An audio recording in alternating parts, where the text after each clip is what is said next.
Hello guys, I'm gonna make a video today explaining everything I've learned from making art for over the past 15 years of my life. So number one, it takes a lot of years to learn. There's always ways to improve art and it takes time to learn all those. So a drawing from a 5-year-old and a 23-year-old would be different. Someone who just started art and who spent years practicing art will have different drawing skills, obviously. There'll always be a way to improve and learn. Art is a time consuming process that takes years to master. I personally didn't get good at drawing till like I was in about high school. Like the first time I've always wanted to learn how to draw realism, and that's what I wanted my whole life. So the first time I drew something realistic was a cat in 8th grade, and it took me about an hour, and I'm still really proud because I draw very slow. And I've been drawing since I was a wee little lad. Like what the kind when you go outside and you see a little child, you're like, oh, look at that little child. And either you want to be like, oh, how cute they are, or throw them like a football. I don't know. It depends on you and, your life and everything. Alright, number two. There's no right way to make art. Like you can use digital art, you make paper art, 3D art, 2D art.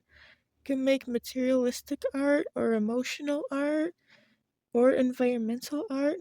You can use whatever you want to make whatever you want. You can use any brush, any medium, any glue, any paper technology. All things can be art. Let's say you have a pillowcase and you want to make a ghost. You turn the pillowcase into a ghost. Or you want to make a light, so you get a light bulb and let's say random string and paint, and you make a colorful light that you can hang. Like you can use anything. You can make you can make art that you can hold or art that you just see online. Anything can be art. Number three, there are many reasons to make art. So people throughout the whole human existence uh, has made art to express emotions, events, traditions, practices, cultures, and their history. Art is also created for beauty. So I personally make art because it's beautiful. I'm like, wow, I just made that. It's really pretty, and then I feel really happy personally. But people, they do it because it's part of their culture, because they want to try something new, because it's the only way they know how to express themselves. Like, there's any reason to make art. Number four, any material can be used for art. So let's say you go to like your recycling bin and you find a plastic bottle and you want to make it into a shipwreck. You could cut the top half of the bottle off and use popsicle sticks to make the sticks for the sails, or like the stick that's in front of the boat that sticks straight out. You use random pieces of fabric you find or old cloth for the sails themselves. There's anything.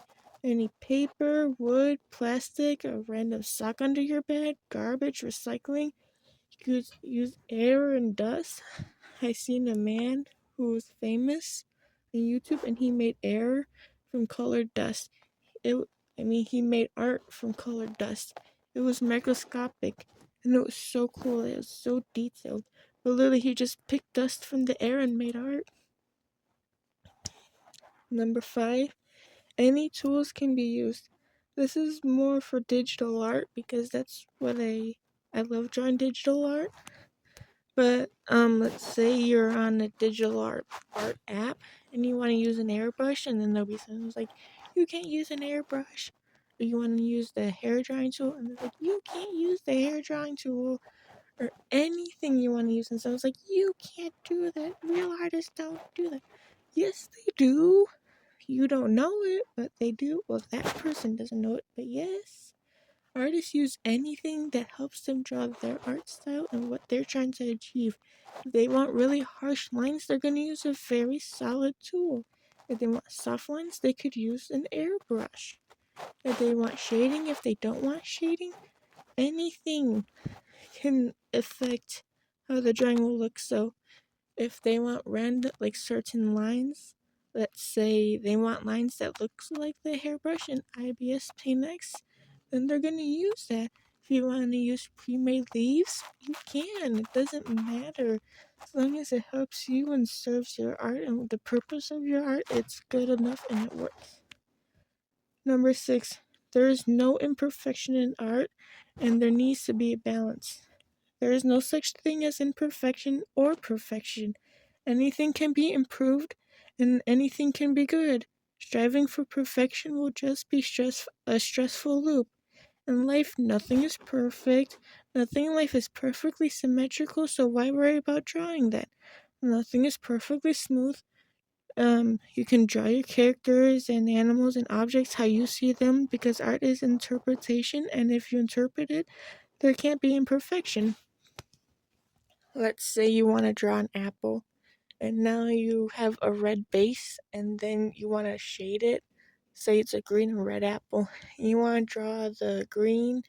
Oh no, it's not the right color green. Whatever will you do? Nothing. Just keep continuing because there's apples that could be yellow and red or like a darker shade of green. Like there's apples that have some purple on them or at least a purple undertone. Anything can be um perfect in art technically because no one's seen the original unless you show them, and most people don't look for the little imperfections. When I've drawn people, my characters, there's things I've gotten wrong, and I show it to a friend and I'm like, how does this look right? Are the proportions right? And they're like, oh, it's perfect. So in your mind, you're making things think there's an imperfection, but there isn't. Any art is perfect how it is. No one's gonna sit there and look at every little detail except for the artists themselves, and it's just gonna stress them out. So if something doesn't look right, just leave it and come back a few hours later. I've done it, it helps. I spent so much time on drawings, I'm like, oh my goodness, this is the worst drawing I've ever seen. And I come back next week and it looks absolutely fine. Step 7. Every art style has different techniques. So let's say you have realism and line art. They'll both look different. They'll be drawn in different steps with different tools in different ways. They'll both take different times. Cartoons and animes will also be drawn differently. Like cartoons, it won't be like super accurate, maybe not. The characters won't be super anatomically correct. And for anime, they'll want to get it more accurate to human anatomy, make objects look more realistic, unless they're having an anime that doesn't look realistic. Like everything is drawn differently. It will take different time, different techniques. So whatever you're doing, it's not wrong. You just gotta keep practicing until you find what you like. Number eight, draw anything you want. Art is freedom to draw and make what you want. If someone judges you for it, they don't understand the art world. Because in the art world, there's art made out of yarn, and it like makes buildings and stuff. Makes stuff out of rugs to capture like symmetry or shapes or anything. There's a lot of art that it has naked people, and it is part of the art world.